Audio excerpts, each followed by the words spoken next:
G'day and welcome back to another episode of Tomo's Tune-Ups, proudly sponsored by Minisport. On this episode, we are talking about the selector bush available for the Rod Change Gearbox.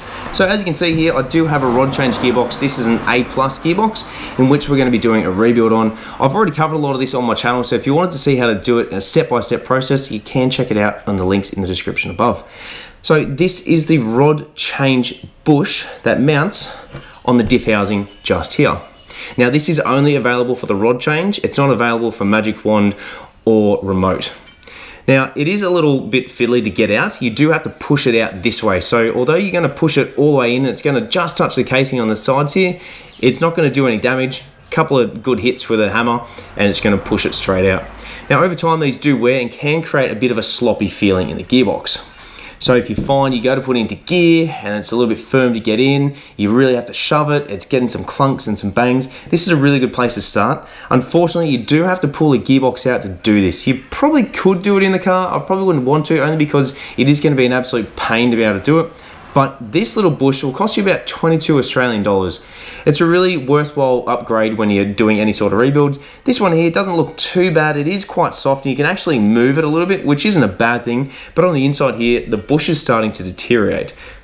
So as I said, all you need to do is get a socket the same circumference as the sleeve on the outside, put it on the top, a couple of good hits with a hammer and it's going to push it directly out. Once it's out, push the new one in and away you go.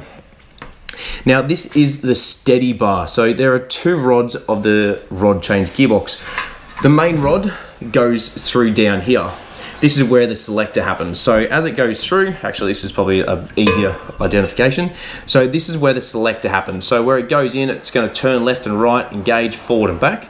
And then this one here is what's going to mount it. So when it's selected the gear, it's going to stop the whole gear stick going forward or backwards or side to side. So there's a rod that sits at the bottom that goes down through here where my finger is, and then there's one that sits at the top. The top one is just what steadies it. So there's a holder there to save the whole thing just moving in and out.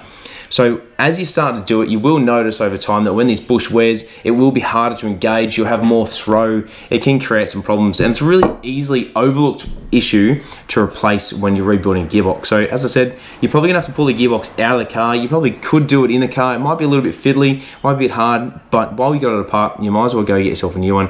As I said, they're 22 bucks. There's not a lot in them. They're really easy to change and a really worthwhile component to replace when you're rebuilding a gearbox. Thanks for watching. I'll catch you on the next episode of Tomo's Tune-Ups.